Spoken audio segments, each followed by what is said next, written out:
좋아요. 이번 시간 영어 동사 뽀개기 Part 2 두 번째 시간이죠. 해서 오늘은 이런 것들 이야기 나눠보려고 제가 준비를 했어요. 첫 번째로는 지난 시간 이제 마지막 부분에 우리가 함께 알아봤었던 동사의 기본 종류 간단히 리뷰, 복습해보는 시간 가져볼 거고요. 그리고 나서는 영어 동사 제대로 외우기라는 주제로 영어 동사를 공부할 때 특히나 이 동사의 쓰임에 그 형식에 초점 맞춰서 여러분들이 동사를 공부할 때 유의해야 하는 것 7가지에 대해서 이야기 나눠보도록 할게요. 그리고 이 두 번째 영어 동사 공부할 때 유의할 것 7가지 이게 너무나 중요한 이유가 동사의 기본 종류, 즉 1형식 동사부터 5형식 동사까지 이제 있는 거잖아요.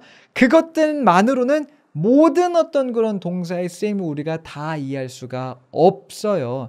해서 이 7가지 유의할 것들 제가 꼽아놓은 것을 여러분들이 같이 이해를 해주시면 이것만 이해해서도 안 돼요. 1형식부터 5형식까지의 동사 어떤 그 기본 종류 알고 그리고 이 7가지 꿀팁까지 함께 공부를 해주시면 훨씬 더 큰 그림을 제대로 그려나가실 수가 있을 겁니다. 자, 그러면 이제 시작을 해보도록 할게요. 가장 먼저는 이렇게 출발을 하는 거죠. 기본 동사 구조 5가지 리뷰 시간입니다. 그리고 이 기본 동사 구조라는 것은 2개의 팩터를 가지고 모든 동사의 어떤 그런 기본 구조가 정해지는 거다라고 생각을 하시면 되는 겁니다. 해서 먼저 우리가 알아야 될 개념이 뭡니까? 완전 동사와 불완전 동사예요. 완전 동사와 불완전 동사. 자, 무엇과 관련이 있는 건가요? 이거 먼저 개념적으로 정리를 해볼게요. 완전 동사라는 건요, 보어가 필요 없는 동사를 부를 때 이제 우리가 이 완전이라는 이름을 붙여주는 거고요. 불완전 동사라는 것은 이제 보어를 필요로 하는 동사인 거예요. 참고로 보어라는 거 보충해주는 말이라는 거죠. 뭔가 보충해주는 거, 부족한 거를 메꿔주는 그런 말이다 라는 뜻이에요. 이 보어라는 게. 그런 의미에서 완전 동사, 완전하거든요. 나 혼자도 완전해. 그러니까 누가 나를 와서 메꿔줄 필요가 없어. 보충해줄 필요가 없어. 그래서 완전 동사는 보어를 필요로 하지 않는 거고, 불완전 동사는 완전하지 않으니까 누군가가 와서 나를 좀 완전하게 만들어줘야 되거든요. 메꿔줘야 되는 거고 보충해줘야 되는 거잖아요. 그래서 이제 불완전 동사는 보어를 필요로 하는 거다. 보어를 필요로 하는 동사를 우리가 불완전 동사라고 부른다라는 거예요. 또 다른 개념이 있죠. 자동사와 타동사. 자동사와 타동사는 목적어랑 연관되어 있는 거죠. 해서 자동사라는 거는, 자, 여기서 말하는 우리 자립심이라 그러잖아요. 자립심이 있다는 것은 혼자서도 뭔가 할 수 있는 거잖아요. 그래서 자, 자립심이 있는 자동사는, 약간 라임이 있죠? 라임이 있어요. 자립심이 있는 자동사는 목적어가 필요가 없는 거예요. 왜? 자립심이 있거든요. 혼자 있어도 괜찮거든요. 그리고 타동사라는 건 그럼 뭡니까? 반대니까 타동사, 목적어를 필요로 하는 거예요. 그리고 그런 측면에서 이제 우리가 나를 부를 때 자신, 남을 부를 때 타인이라고 부르기도 하잖아요. 타인 해서 타동사. 뭔가 다른 사람이 필요한가 봐. 근데 여기서는 실제로 뭐 사람이 필요하다 그런 개념은 아니고 이 타라는 게 다른 누군가를, 다른 무언가를 말하는 거구나 해서 타동사는 다른 무언가를 필요로 해 해서 목적어를 필요로 하는 거야. 요렇게 여러분들이 머릿속에 넣어주시면 될 것 같아요. 우리 간단하게 정리해 볼게요. 완전 동사, 불완전 동사는 뭐랑 관련이 있다? 보어의 유무로서 결정이 되는 거죠. 완전 동사는 자, 보어를 필요로 하지 않고, 불완전 동사는 보어를 필요로 한다는 거예요. 그렇죠? 그러면 이제 자동사와 타동사가 남았습니다. 자동사와 타동사는 뭐랑 관련되어 있어요? 그렇죠. 목적어랑 연관이 되어 있는 거 이제 우리가 볼 수가 있는 거죠. 해서 자동사는 목적어가 필요하지 않고 타동사는 목적어가 나와줘야 하는, 목적어가 필요한 그런 동사가 되겠어요. 해서 결국은 보자면 이제 기본적으로 동사를 나눌 때 보어를 필요로 하니 안 하니, 그에 따라서 완전 불완전이 결정되는 거고 목적어를 필요로 하니 안 하니에 따라서 자동사와 타동사가 결정이 되는 건데 요거를 각게 하는 게 아니라 한꺼번에 붙여서 우리가 이야기를 나눈다는 거죠. 그래서 이제 문장의 5형식 기준으로 봤을 때 자 1형식부터 그 형식에 쓰이는 동사가 그래서 어떤 동사인 건지 쭉 한번 훑고 지나갈게요. 1형식부터 봅니다. 1형식은 주어 그리고 동사로 이루어진 문장을 말하는 거잖아요. 해서 이런 예문들이 있겠죠. I walked. 나는 걸었어요. 걷다라는 동사. 뒤에 뭐 보어도 필요로 하지 않고 목적어도 필요로 하지 않거든요. 우리나라 말로도 그렇잖아요. 나는 걸었다. 끝이란 말이에요. 뒤에 뭐 더 붙어야지만 뜻이 완성된다라든지 이런 게 없죠. 나는 걸었다만으로도 완벽한 이제 문장이 되는 겁니다. 그리고 두 번째 문도 그렇죠. Birds fly 하면은 새들이 난다. 또는 뭐 새들은 난다. 그래요. 새들은 날아다니잖아요. 그런 걸 이제 말하는 거고 fly란 동사도 여기에서만큼은 목적어도 보어도 필요로 하지 않습니다. 보어가 필요 없어요. 그러니까 완전 동사고 목적어가 필요 없으니까 자동사. 두 개를 합쳐서 완전 자동사라고 부른다는 거예요. 이 형식은 어떤가요? 이 형식엔 이제 보어가 추가가 되죠. 예문들 보면 이런 거 있어요. I am a student. 보세요. I am까지 가면요. 이 비동사라는 걸 참 우리가 우리나라 말로 해석하기가 쉽지 않지만 이제 이다 정도로 봐주면 그래도 어느 정도 말이 되거든요. 해서 I am까지만 해석을 하면요. 나는 이야 인 거예요. 뭐야 그래서 뭔가 뒤에 이야기가 더 나와줘야 의미 전달이 좀 매끄럽게 될 것 같잖아요. 우리나라 말로만 봐도. 그래서 거기에 이제 그 보충으로 들어가는 말, 보어, a student가 존재하게 되는 거예요. 요게 이제 그래서 보어가 되는 거죠. 해서 I am a student 같은 거. 이 형식 문장이고 비동사가 기본적으로 이제 이 형식 동사가 되겠죠. 이런 것도 James became angry. 제임스가 됐다는 거잖아요. 뭐가 됐어요? 뭐가 됐는지를 말을 안 해주면 제임스는 됐습니다. 라는 말만으로는 이게 의미 전달이 100% 안 된다니까요. 궁금하잖아요. 제임스는 됐어요. 이러면 뭐가 됐는데요? 궁금해지잖아. 그걸 채워주는 게 이제 보어인 거죠. angry가 여기서는 보어인 거예요. 해서 이런 식으로 보어를 필요로 하는 이 형식 동사 포인트는 그거죠. 목적어는 필요 없어요. 근데 보어는 필요로 하네요. 그래서 이걸 이제 우리가 뭐라고 부른다? 불완전 자동사라고 부른다는 거예요. 요게 이제 이 형식 동사가 되겠고 세 번째 형식 3형식 볼게요. 이번에는 목적어가 들어간 거죠. 해서 I read a book.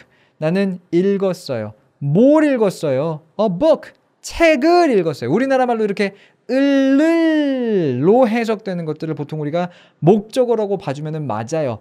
두 번째 예문도 그렇죠. James threw a ball 하면은 제임스는 던졌어요. 뭐를 던졌어요? A ball. 공을 던졌어요. 해서 이제 공을 이라고 해석되는 a ball 자체가 역시나 여기서도 목적어구나라는 걸 이제 우리가 볼 수가 있는데 이런 식으로 목적어를 필요로 하는 경우 근데 포인트는 뭡니까? 3형식 동사 같은 경우에는 보어를 필요로 하지는 않는다는 거죠. 보어가 필요 없으니까 완전 동사인데 근데 목적어는 필요로 해요. 그러니까 타동사죠. 해서 완전 타동사가 되는 것을 여러분들 보실 수가 있겠습니다. 4형식까지 갑니다. 이번에는 목적어가 2개 나오죠. 이런 문장이잖아요. I told Susan a story. 나는 얘기해줬다는 거죠. Susan에게 뭘 얘기해줬어요? A story. 어떤 이야기를요. 그러니까 어떤 이야기를 이제 뭐 들려줬다. 우리나라 말로는 그런 식으로 해석해 볼 수 있는 게 되겠습니다. 재밌는 건 뭐예요? 첫 번째 목적어에는 누구누구에게 이런 식으로 이제 우리나라 말 조사가 붙는다고 할까요? 해석이 되고 두 번째 목적어에 우리가 앞에서 말했던 것처럼 그냥 우리가 평소에 잘 알고 있는 목적어처럼 을이라는 조사가 붙는다는 것도 볼 수가 있죠. 두 번째 예문도 마찬가지예요. James gave John a gift 하면은 제임스가 줬죠. 존에게 a gift, 선물을 이라고 해석되는 걸 볼 수가 있어요. 이 친구도 이제 기본적으로 보어를 필요로 하지는 않고 목적어만 있어도 되니까 따져보자면은 이거 완전 그렇죠? 완전 동사잖아요. 왜? 보어를 필요로 하지 않으니까. 근데 이제 목적어는 필요해. 그러니까 완전 타동사라고 볼 수가 있는데, 근데 아까 우리가 3형식 동사를 이미 완전 타동사라고 불러버렸어요. 해서 4형식 동사마저도 완전 타동사다라고 불러버리면 이게 완전 타동사인데 그럼 이게 뭐 3형식이야 4형식이야 목적어가 하나야 두 개야 또 이런 거를 이제 물어보고 따져야 돼요. 불편해진단 말이죠. 그래서 그냥 4형식 동사 같은 경우에는 우리가 뭐라고 수요 동사라고 그냥 이렇게 통일해서 부른다라는 거 이제 역시나 이것도 우리가 지난 시간에 같이 알아봤었어요. 수요 동사라고 부르는 이유는 4형식의 동사들이 우리나라 말로 해석될 때요. 뭐뭐 해주다 이런 식으로 해석이 되거든요. 나는 수잔에게 이야기를 해줬다. 나는 존에게 선물을 줬다. 이런 식으로 주다라는 식으로 해석이 돼요. 이게 주는 거 조금 어려운 말로 이제 수여한다고 하니까 그래서 수여동사 이렇게 또 이름을 붙였다는 거 보실 수가 있을 겁니다. 그리고 마지막으로 가면 5형식이죠. 5형식으로 가면 주어 동사 목적어 보어까지 해서 목적어고 보어고 다 나오는 걸 볼 수가 있어요. 예문 보자면 뭐 이런 거죠. John watched Tom sing. 저는 watched 봤어요. Tom이 뭐 하는 것을 노래하는 것을 봤대요. 이 sing이 이제 보어거든요. 조금 더 구체적으로는 목적 보어라는 거란 말이죠. 이 목적 보어는 결과적으로 여기서만큼은 이 탐이 하고 있는 동작에 대해서 추가 설명해주고 있는 거거든요. 요게 이제 그래서 하나의 5형식의 문장이다 볼 수 있는 거고 마지막 예문도 그렇죠. I made James angry. 나는 만들었어요. 제임스를 어떻게 만들었어요? angry 화나게 만들었어요 라는 뜻이 이제 되는데 요 angry가 여기서는 목적 보어가 되는 거죠. 이런 식의 문장을 만드는 5형식 동사는 보세요. 목적어도 필요로 하고 보어도 필요로 해. 그러니까 다 필요해. 다 필요한 거예요. 그래서 불완전 타동사라는 이름을 이제 갖게 되는 것까지 우리가 볼 수가 있겠어요. 이게 이제 1형식부터 5형식까지의 기본 동사 구조를 정리하는 방식이 되겠습니다. 간단하게 요거 자 지금 여러분들 캡처하세요. 캡처하고 이건 좀 외워주시면 분명히 좋아요. 넘어가기 전에 요것 좀 이야기를 해보도록 할게요. 우리가 지난 시간에도 이것에 대해서 공부를 한번 했지만 사실 어떤 동사가 뭐 완전 자동사인지 뭐 불완전 타동사인지 이런 것 자체를 따지는 게 조금 말하자면 불필요하게 느껴질 수도 있거든요. 아니 영어는 그냥 영어 문장 이렇게 보고 하면 되는 거지 뭐 이 동사가 뭔지를 내가 왜 지금 여기서 따지고 있어야 되는 거야 라는 생각 분명히 여러분들이 가지실 수가 있는데 왜 이걸 공부해야 되냐면요. 자 사실은 우리가 그냥 단어의 뜻만 보고 그 뜻에 의존해서 문장의 의미를 그냥 유추해 나갈 거면 그러면 사실 이런 거 공부 안 해도 됩니다. 근데 포인트는 그렇게 해서는 우리 독해 실력 향상되는데 분명 한계가 있다는 거예요. 이런 것들을 우리가 공부를 해야 되는 이유는 아주 간단합니다. 제대로 된 독해를 하고 제대로 된 영작을 하기 위해서인 거예요. 참고로 예를 들자면 이런 겁니다. 내가 지금 공부한 어떤 특정한 이 동사가 방금 우리가 살펴본 5개의 쓰임 중에서 어떤 쓰임으로 활용될 수 있는지를 모르면요. 영작을 할 수가 없어요. 이 동사는 목적어를 필요로 하는 거야, 목적어를 필요로 하지 않는 거야를 몰라주면요.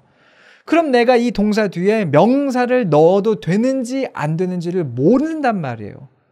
그러니까 문장이 엉망이 되는 거고 예를 들어서 철수가 있는데 철수는 비동사가 비동사는 보어만을 필요로 하죠. 그래서 비동사는 불완전 자동사인데 비동사가 불완전 자동사라는 걸 몰라요. 그래서 철수가 자꾸 영어를 이런 식으로 말하자면 원어민 친구한테 I am, you are, he is 주어랑 비동사만 말해주고 뒤에다가 자꾸 보어를 안 넣어. 그러면 사실 듣는 사람은 어떤 기분일 줄 아세요? You are 이러면요 I am what?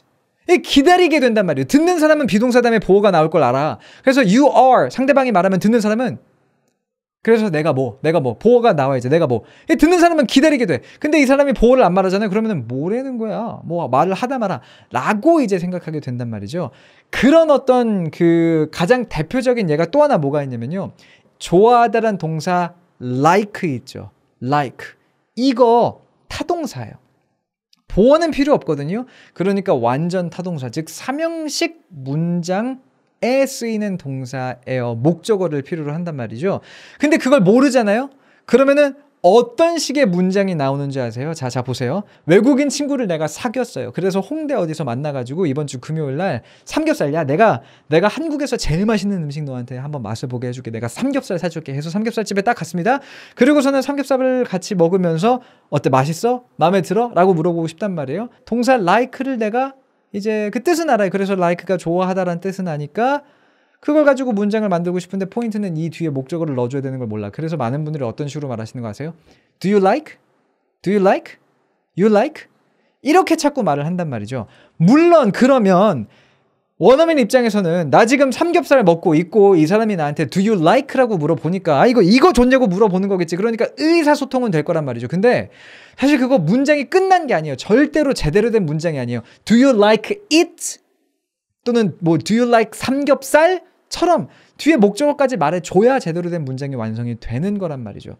이런 것들을 신경 쓰지 않고 동사를 그냥 뜻으로만 알고 있기 때문에 우리가 독해를 할 때도 일정 수준 이상으로 못 넘어가고 문장을 만들 때도 일정 수준 이상으로 못 넘어가는 거예요. 저도 알아요. 자동사, 타동사 따지고 뭐 완전 동사, 불완전 동사 따지는 게 좀 짜증나고, 역시나 저도 제가 한창 영어를 배워야 했었던 그 중학생 때, 고등학생 때 사실 이런 거를 설명해 주는 사람이 없었거든요. 왜 이걸 배워야 되는지에 대해서. 그러니까 이거 배우라 그러면 싫은데요? 라고 생각을 했었단 말이죠. 근데 이걸 알아서 조금 더 크게는 동사의 쓰임을 이해해야 내가 이 동사를 이 문장에 넣을 거면 그 다음에 보어를 써줘야 되는구나, 목적어를 써줘야 되는 거구나를 알므로써 조금 더 완성도 있는 제대로 된 문장들을 만들게 된다라는 거예요. 그래서 이런 것들을 여러분들이 알고 계시면 도움이 된다는 거 다시 한번 좀 강조를 드리면서, 조금 이제 어렵다고 느끼시면 그냥 1형식 동사네 2형식 동사네 뭐 이런 식으로 외우셔도 상관은 없어요. 어쨌거나 이게 요 5가지가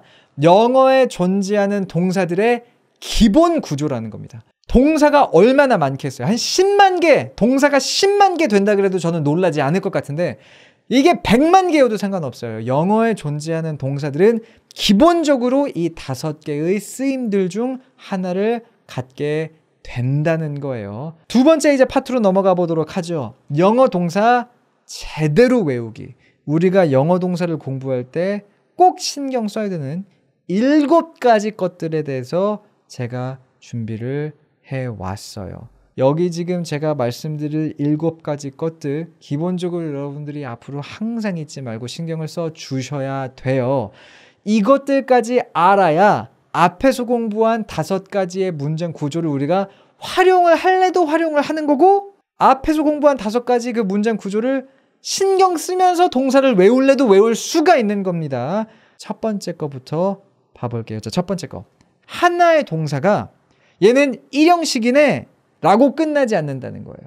어떤 동사가 1형식이 되기도 하고 3형식이 되기도 하고, 또 어떤 동사는 얘는 2형식도 되고 뭐 5형식도 되네 뭐 이런 식으로 쓰인다든지, 어떤 동사는요 1, 3, 4, 5형식이 되는 동사도 있어요. 2형식 빼곤 다 돼. 뭐 이런 동사도 있어요. 이런 식으로 하나의 동사가 하나의 형식에만 국한되지는 않는다는 거예요. 예를 보여드리도록 할게요. 동사 run입니다. 우리가 달리다 라는 뜻으로 알고 있는 그 동사인데, 먼저 이 예문 읽어보면 어떻게 돼요? I ran for an hour. 이렇게 되죠. 나는 달렸어요. for an hour 하면은 1시간 동안이라는 뜻이 돼요. 먼저 여기서 쓰인 달리다라는 동사 run의 과거형 ran은 몇 형식 동사인가요? 아까 우리가 봤던 1형식, 2형식, 3형식, 4형식, 5형식 동사 중에 뭐에 속하나요? 1형식 맞아요. 그쵸? I ran, 나는 달렸다. 끝난 거예요. 그리고 나온 for an hour는 1시간 동안, 이제 전치사 써서 그냥 꾸며주는 말이었던 거예요. 그렇죠? For an hour는 이제 문장 성분에 아무런 영향을 주지 않기 때문에 요거 그냥 사실 1형식 문장인 겁니다. 그렇죠? run, 달리다 1형식 동사인 거예요. 근데 요건 어때요, 여러분? 두 번째 예문 읽어볼게요. I run a business. 이거 먼저 해석하기 전에 약간 여러분들이 의심스러워야 해요. 뭐냐면 자자, 어라 나는 동사 run을 달리다란 뜻으로 일형식으로 알고 있는데 근데 보면 요 run 다음에는 지금 뒤에 뭐가 나왔어요? A business라는 명사가 나왔단 말이에요. 어라? 동사 다음에 명사가 나오는 경우는 이 명사가 그 동사의 보어이든지 아니면 목적어인 경우란 말이죠. 그러면 내가 알고 있는 그 달리다라는 일형식의 뜻으로서 이 run을 내가 해석하면 안 되는 거 아니야? 라는 생각이 여러분들 머릿속에 빡!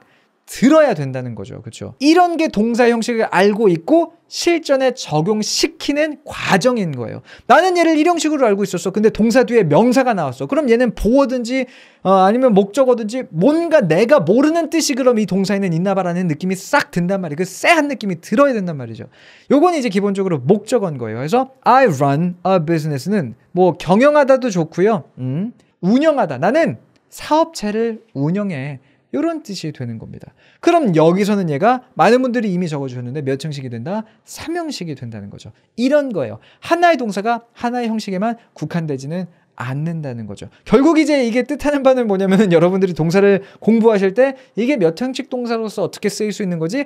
굉장히 꼼꼼하게 좀 봐줘야 된다라는 의미기는 해요. 어떻게 말하자면 아우 귀찮은 일이 늘었나라고 생각하실 수도 있지만 아까 제가 강조 드렸죠. 꼼꼼하게 구체적으로 공부해놓지 않으면 이게 모래성 쌓는 것밖에 안 된다고요. 누가 와서 푹 치면 그냥 확 쓰러져 버리는 그런 모래성 우리가 쌓는 거 이제 그만해야 돼요. 그러려면 이 정도 꼼꼼함은 우리가 가지고 있어야 된다는 거예요. 자 보세요. 더 중요한 거는 동사의 형식이 달라지면 그러면은 보통 그 뜻도 달라진다는 거예요. 아까 우리가 처음 봤던 예문 동사 run처럼 1형식일 때는 달리다, 3형식일 때는 운영하다. 완전히 뜻이 바뀌잖아요. 그런 식으로 형식이 바뀌면 뜻도 바뀌기 때문에 이런 건 이제 우리가 굉장히나 신경 써 줘야 되는 포인트인 거예요. 그래서 영어 동사 외우기 첫 번째 포인트로서 제가 지금 이거를 꼽아 놓은 건데 그럼 여러분들이 또 그런 거 궁금해 하실 거거든요. 아니 그러면은 이게 이 동사가 어떤 형식으로 어떻게 쓰이는지 제가 어떻게 알 수 있습니까? 사전을 보시면 돼요. 여러분 사전을. 자 해서 네이버 사전에서 이 동사 형식을 어떤 식으로 표기하는지 우리가 한번 짚고 넘어갈게요. 네이버 사전이고요. run 검색했어요. 확대해서 제일 들어가면 첫 번째 뭐 사람 동물이 달리다, 얼마의 거리를 달리다, 달리기를 하다. 뭐야 1번 2번 3번이 다 달리다래. 이거 되게 도움이 안 돼요. 그리고 이렇게 동사 다음에 뜻만 기억하고 있는 거 이거 절대 안 됩니다. 해서 한 번 더 들어가 봐줘야 돼요. 한 번 더 클릭하는 요 정도의 수고로움은 우리가 감수를 해야 됩니다. 그리고서 쭉 보면요. 보세요. 동사 여기 자동사라고 적혀있죠. 자동사라고 적혀있다는 거는 이제 목적어를 필요로 하지 않는다는 거예요. 그리고 옆에 여기 V만 혼자 적혀있는데 V가 동사 verb의 줄임 표현이에요. 그러니까 동사만 혼자 쓰면 된다. 뒤에 보어도 필요 없고 목적어도 필요로 하지 않는다는 거죠. 그래서 V 혼자 적혀있으면 이거 자동사라는 거예요. 두 번째 뜻으로 갈게요. 얼마의 거리를 달리다랍니다. 근데 여기는 뭐라고 적혀있어요? 타동사라고 적혀있죠. 그리고 여기 보면 VN 뒤에 N 명사가 나온다. 즉 명사가 뒤에 따라 붙어야 된다. 여기서 이제 타동사라는 것까지 생각을 해보면 요거는 동사 뒤에 목적어를 취한다는 거구나라는 걸 우리가 알 수가 있죠. 해서 여기 예문 보면 Who was the first person to run a mile in under 4 minutes? 해서 1마일을 4분 이내에 뛴 첫 번째 사람이 누구인가요? 라고 물어보고 있어요. 그래서 run 다음에 a mile 같은 거리를 뜻하는 명사가 오면 그 거리를 뛰다라는 뜻이 되는구나. 그러면 뛰다란 뜻으로도 이게 3형식의 쓰임이 있네 라는 것을 우리가 볼 수가 있는 거죠. 그리고 계속 갑니다. 타동사로 VN 뒤에 명사 목적어 들어간다는 거죠. 사업체 등을 운영하다, 경영하다, 관리하다라는 뜻이 또 나온다는 걸 이제 우리가 볼 수가 있어요. 이런 식으로 사전에 보면 V가 혼자 쓰여 있는 경우 있습니다. 이건 그냥 자동사. 그리고 보통 그렇게 V 혼자 쓰여 있으면 뒤에 보어도 필요 없을 거예요. 그래서 1형식 동사를 말하는 가능성이 높고요. VN이 나오면요. 요거는 이제 3형식입니다. 3형식. 해서 VN이 나오면은 뒤에 목적어가 필요로 한다는 거구나라는 걸 이제 우리가 알 수가 있어요. 그럼 이 형식은 뭐라고 표기를 해주냐? 자, 이 형식 동사 중에 하나 stay도 사실 이제 되게 재밌는 동사인 게 왜냐면 stay 하면 우리가 머물다로 알고 있잖아요. 그렇죠? 그럼 찾아봐요. 동사 1번 뜻 다른 곳에 가지 않고 계속 그대로 있다 뭐 머무르다 있죠? 요거의 그 쓰임 보면 V라고 그냥 혼자 쓰면 된다고 말해주고 있습니다. 이건 말하자면 일형식 동사로서 머무르다는 일형식 동사로서 활용되는 거구나 우리가 알 수가 있죠. 근데 쭉 가다 보면요. V 다음에 ing가 붙기도 한다. 예문을 볼까요? They stayed talking 나오죠. 그들은 계속해서 이야기를 나누었다. 아, 그러면 이런 쓰임도 있네라는 거 이제 볼 수가 있는 겁니다. 정확히 몇 형식인지 여기서 말해주고 있지는 않지만 어쨌거나 동사의 뒷구조를 사전이 말해주고 있다는 걸 볼 수가 있어요. 참고로 여기서 talking은 이제 현재 분사가 이렇게 이어지고 있는 거다라고 생각을 해주시면 될 것 같아요. 우리가 그거 알잖아요. keep ing 나오면 계속 뭐뭐 하다라는 뜻이라는 거. stay ing도 계속 뭐뭐를 하다라는 뜻인 거예요. 이런 거 이제 우리가 볼 수가 있고요. 여기 가면 자 V 하고 하이픈이 나오고 adj가 나올 때가 있어요. adj가 adjective 해서 형용사를 말하는 그 영어 단어를 줄여준 거고 헷갈리시면 안 돼요. 그냥 V가 있고 n이 붙어 있으면 그건 3형식 동사라는 거고요. 즉 뒤에 목적어가 나오면 된다는 거고 V 다음에 하이픈이 나오고 adj가 나오면 2형식인데 뒤에 형용사를 취한다. V 다음에 하이픈이 나오고 n이 나오면 2형식 즉 보어를 취하는데 그 보어가 명사이면 된다라는 게 됩니다. 그래서 요거 이제 stay가 2형식으로도 쓰인다는 거. He never stays angry for long. stays angry. 화낸 상태로 계속 있다죠. 그는 화난 채로 오래 가지 않아. 이런 식으로 stay가 2형식으로도 쓰일 수 있다는 것을 말해주고 있는 걸 볼 수가 있어요. 그러면 이제 우리가 제가 정리해드린 것만 보자면 1형식, 2형식, 3형식 어떻게 쓰는지 우리가 다 봤죠. 그럼 남은 게 뭐냐면 4형식하고 5형식이잖아요. 4형식은 어떤 식으로 표시되어 있는지 볼게요. 4형식 수요동사의 가장 대표적인 거는 주다라는 뜻을 갖고 있는 give 아니겠습니까? 자, 그래서 give 딱 들어가면 여기서부터는 네이버 사전은 이렇게 해줘요. 동사 나오고 뒤에 somebody, something. 이러면 이거 4형식이에요. 누구에게 something을 주다. 이게 이제 4형식을 이런 식으로 표현해주고 있습니다. 또는 이렇게 V, N. 목적어가 2개라는 거죠. 마지막으로 5형식 가볼게요. 5형식 중에서 이제 뭐 make 같은 거 5형식 쓰임이 또 있거든요. 만들다 뭐 이런 거 있고요. 오케이. 해서 여기도 보면 요 이제 1번 뜻의 쪽 오른쪽에 보면 요 물결 무늬가 동사라는 거거든요. 동사 다음에 somebody, something 이런 식으로 들어간다. 아.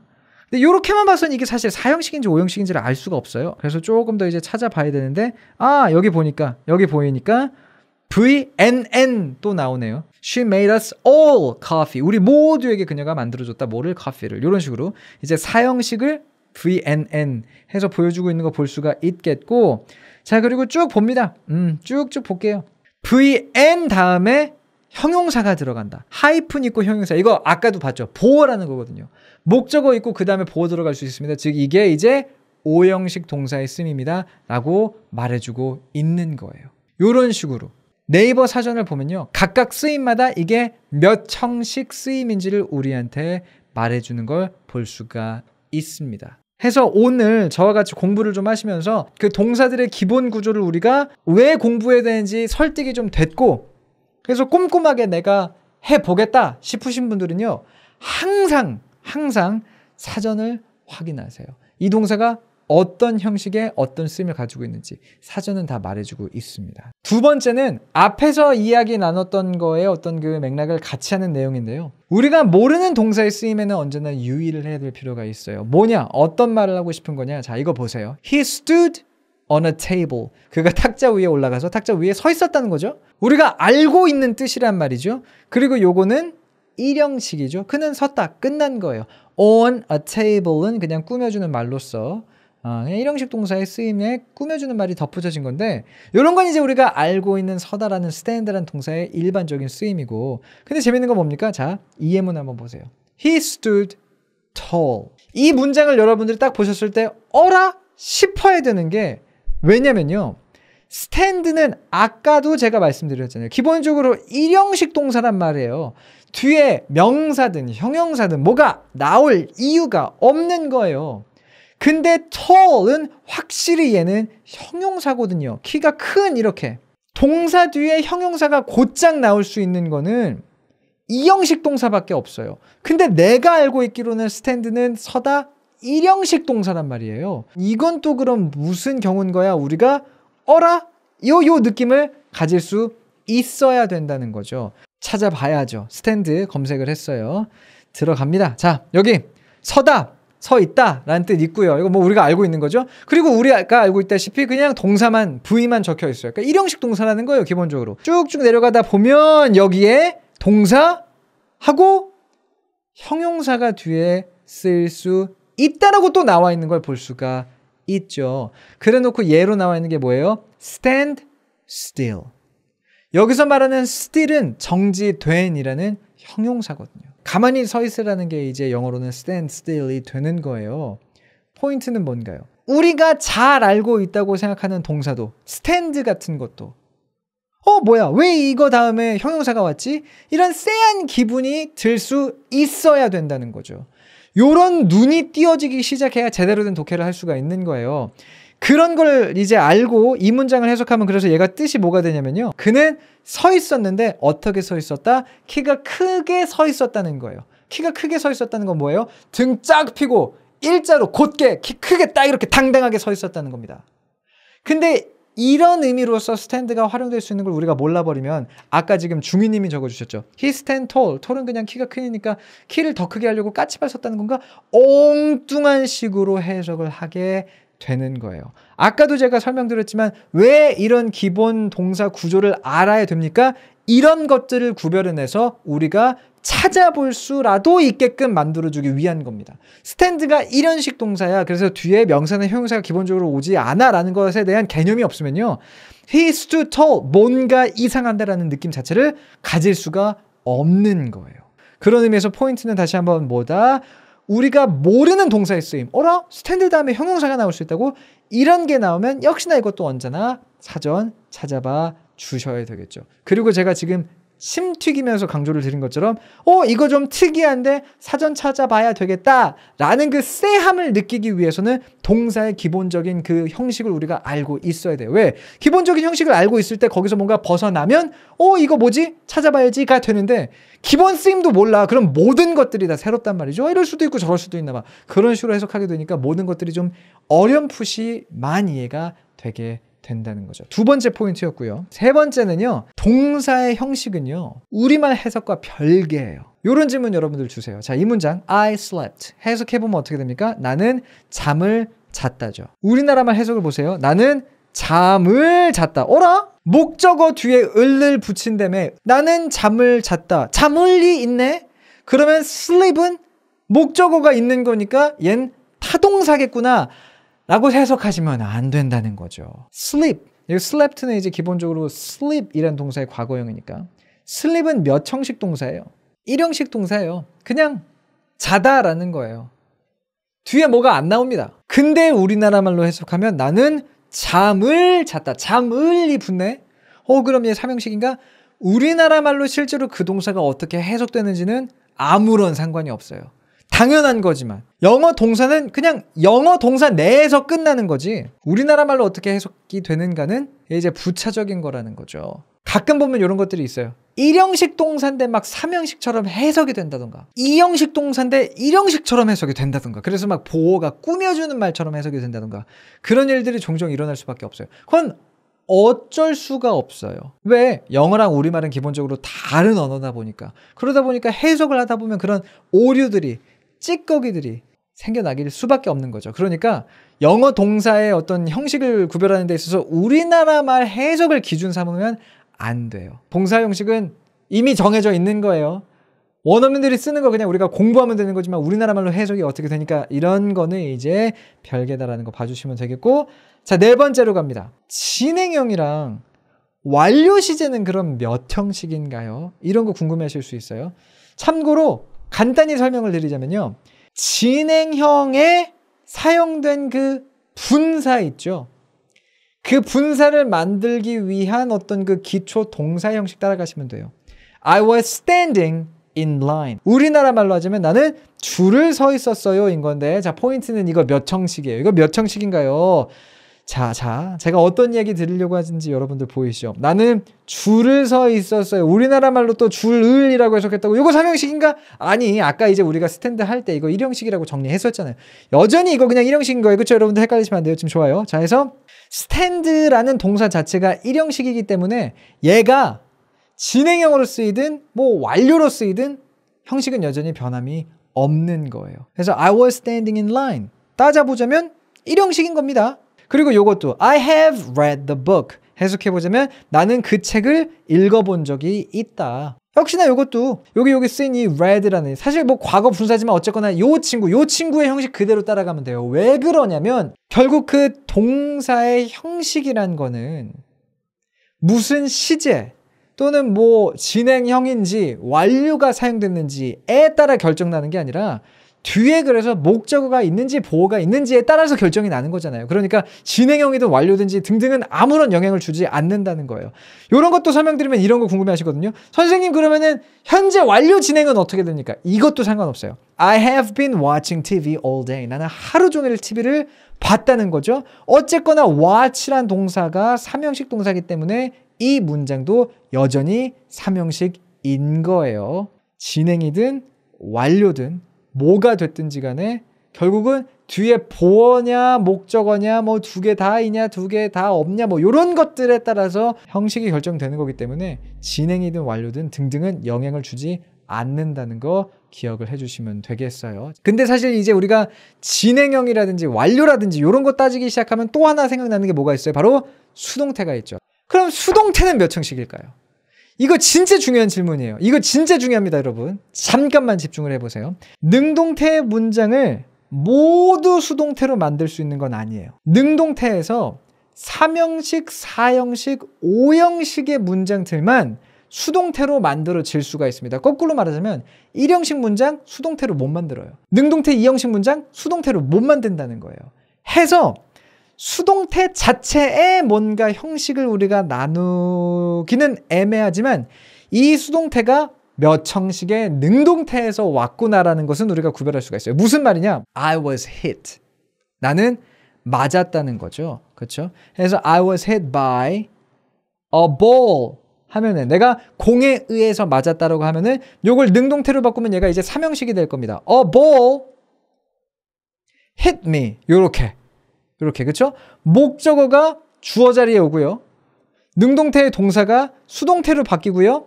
그리고 능동태의 그 주어가 말하자면 by 이하로 옮겨가게 되는 거예요. 요게 이제 우리가 기본적으로 배우는 능동태 3형식 문장을 기초로 한 수동태가 됩니다. 근데 재밌는 건 뭐냐면요. 요런 문장도 있을 수가 있어요. I was given a gift. I was given. 비동사 플러스 pp니까 수동태예요. 근데 그 뒤에 명사가 딱 나왔네? 그럼 여러분들 이건 또 뭔데? 이제 무슨 뜻이냐면요. 나는 선물을 받았다는 거예요. I was given. 나에게 주어졌었다. 뭐가 선물이. 그러니까 선물이 주어진 거니까 내가 선물을 받았다는 건데 얘는 이제 뭐냐면요. 능동태 4형식을 기준으로 만들어진 수동태예요. 해서 여기도 뭐 말하자면 by Susan 이런 게 있었다고 보면요.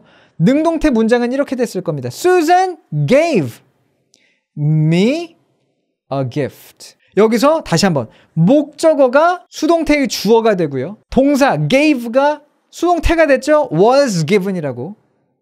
그리고 Susan gave me a gift에서 요 gift 두 번째 목적어잖아요. 그렇죠? 뭐뭐을이라고 해석되는 이게 이제 간접 목적어, 직접 목적어 중에서 직접 목적어거든요. 직접 목적어가 그대로 동사 뒤에 온 거예요. 그리고 능동태의 주어였던 수잔은 by 이하로 바뀌게 되는 거고 해서 I was given a gift가 몇 형식인가요? 라고 물어보면 이건 뭐라고 말하기가 되게 애매한데 그래도 설명을 해보자면 능동태 4형식이 수동태로 바뀐 문장입니다 라고 설명을 할 수가 있게 되는 거죠. 4형식 기준으로 만들어진 수동태가 되겠고 또 있겠죠. 뭐가 있습니까? 이런 거. I was made angry. 이건 또 뭐야? 자, I was made. 나는 만들어진 거예요. 어떤 상태로 만들어진 거예요? 화가 난 상태로 만들어진 거죠. 그러니까 우리나라 말로 해석해보자면 좀 이해하기 쉽게 만들어보자면 그냥 나는 화가 났어요가 되는 건데 말하자면 뭐 이런 겁니다. James made me angry. 하면 어떻게 돼요? 제임스는 만들었어요. 나를 화나게 라는 뜻이죠. 목적어가 수동태의 주어 I가 됐고요. made가 수동태가 돼서 was made가 됐고요. 여기 나와 있는 목적 보어가 그 뒤에 그대로 따라 나오는 거예요. 그리고 제임스는 뭐 by James 이런 식으로 by 이하로 이제 표현될 수가 있게 되는 건 거죠. 해서 I was made angry는 그럼 몇 형식인가요? 자, 수동태 자체의 형식을 따지는 건 좀 무의미하고 요거는 능동태 5형식 기준을 수동태로 바꾼 경우인 거예요. 해서 뭐 말하자면 수동태 5형식 수동태입니다. 뭐 이런 식으로 이제 우리가 표현을 할 수야 뭐 있기야 있겠다는 거. 참고로 수지님이 왜 쓰는 걸까요는 이런 말을 우리가 하고 싶을 때가 있어요. 나는 화가 났어요라는 말을 두 가지로 우리가 할 수가 있어요. I became angry 또는 뭐 got 같은 거 써도 좋고 I became angry, I was made angry 둘 다 우리나라 말로 보자면 나는 화가 났어요입니다. 그럼 그냥 쉽게 I became angry, I got angry 하면 안 돼요 라고 생각하실 수 있는데 보세요. I was made angry 수동태가 쓰였다는 것은 수동태라는 것은 어떤 동작을 내가 당한다는 거잖아요. 어떤 뉘앙스를 풍기게 되냐면요. 나는 화가 나고 싶지 않았는데 누군가에 의해서 화가 나게끔 내가 만들어졌다라는 뉘앙스를 강조할 수가 있는 거예요. 물론 그렇다고 I became angry가 남에 의해서 내가 화가 났다는 것을 표현하지 않는 건 아니나 이럴 수 있거든요. I got angry. 약간 정말로 확대 해석을 해보자면 I got angry는요. 남이 나한테 뭘 해서 내가 화가 난 것일 수도 있고 내가 화를 좀 내볼까? 내 의지로 화를 낸 것일 수도 있는 거예요. 그런 경우가 없겠지만 그런 의미를 가질 수도 있는 거예요. 근데 I was made angry는 수동태를 써서 말한 거기 때문에 100% 내 의지와는 상관없이 내가 화가 나게끔 만들어졌다라는 그 수동의 의미를 전달하게 되는 겁니다.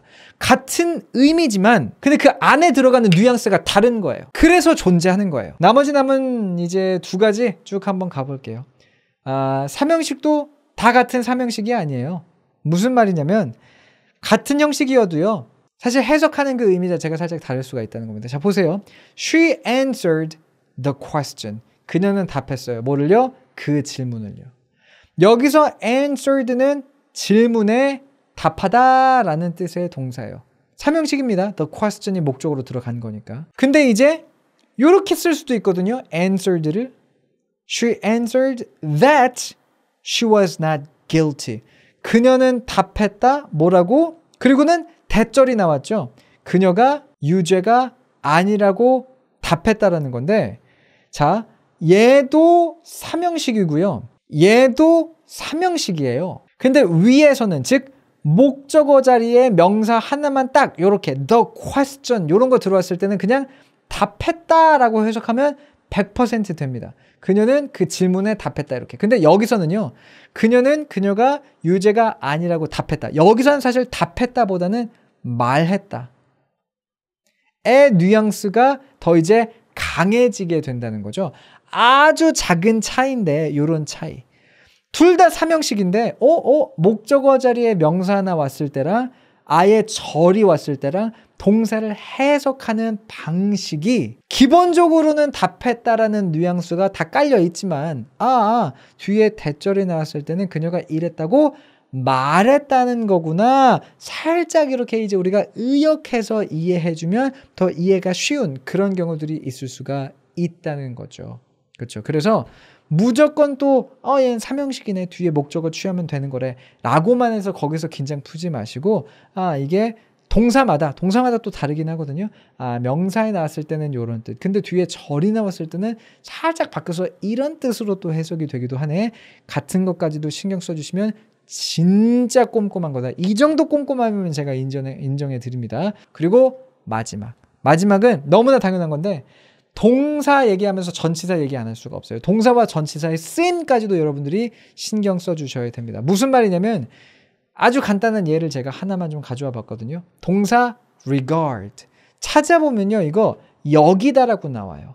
그리고 regard라는 동사가 워낙 많이 쓰이기 때문에 이거 여러분들 어디서든 단어장이든 뭐 어디서 한 번쯤은 보셨을 만한 거예요. 근데 이거 갖다 우리가 활용해서 문장을 만들기가 상당히 까다롭습니다. 왜 그런지 아세요? 자, 예를 제가 한번 보여드릴게요. 이런 문장 한번 만들어 볼게요. 수잔은 제임스를 진정한 친구라고 여겨요. 수잔이 여기는 거죠. 제임스를 르로 끝나니까 목적어니까 뭐 여기까지는 문장 잘 만들 수 있을 것 같아요. 그래서 Susan regards James 까지는 만들었어. 근데 뭐가 남았어요? 진정한 친구로 이게 남았잖아요. 진정한 친구로. 참고로 뭐뭐로 라고 하면은 이게 100%는 아니지만 약간 그 보어 같은 느낌이 있거든요. 여기서 그래서 이게 목적 보어인가? 그래서 Susan regards James a true friend. 그냥 뭔가 보어처럼 해서 제임스 여기다 명사 한번 넣어주고 a true friend. 진정한 친구 이렇게 씁니다. 붙여주면 되는 건가 싶은데 근데 실제로는요 중간에 as를 넣어줘야 돼요. regard는요 오형식으로 쓰이지 않아요. 최소한 직접적으로는 오형식으로 쓰이지 않고요. 해서 우리가 수거책에서 뭐라고 외우냐면 이렇게 외우잖아요. regard A as B. A를 B로 여기다 이렇게 외우죠. 여기 as를 이렇게 외워줘야 되는 이유가 결국 뭐였던 거예요. regard란 동사는 태생은 삼형식이에요. 여기다라는 뜻의 삼형식 동사인데 근데 뜻 자체가 여기다이다 보니까 의미를 오형식의 의미를 자꾸 가져가게 되는 거예요.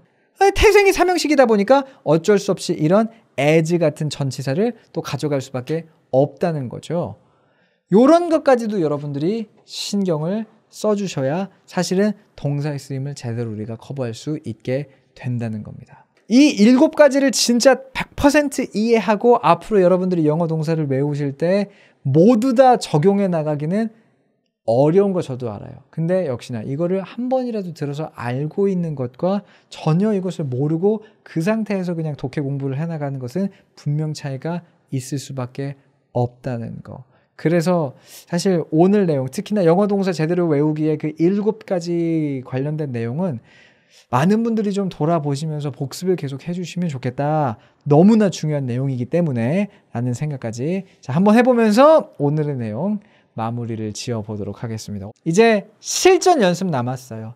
그래서 우리가 이렇게 공부한 것들을 가지고 제가 지문을 쓰든 아니면 조금 어려워 보이는 지문을 가져와서 동사들 보면서 이게 맞나 싶으면 사전 어떻게 찾아보고 그래서 이렇게 근데 또 사전 찾아볼 때는 이렇게 하는 거라 그랬잖아 해서 요 모든 것들을 여러분들이 실제로 어떻게 적용시키면서 앞으로 여러분들의 독해 실력을 향상시키면 되는지 같이 해보는 시간 가져보도록 하겠습니다. 자, 기대 많이 해주시고요. 다음 주 내용도 진짜 재밌을 것 같아요. 진짜 중요하고 저도 열심히 한번 준비를 해보도록 하겠습니다.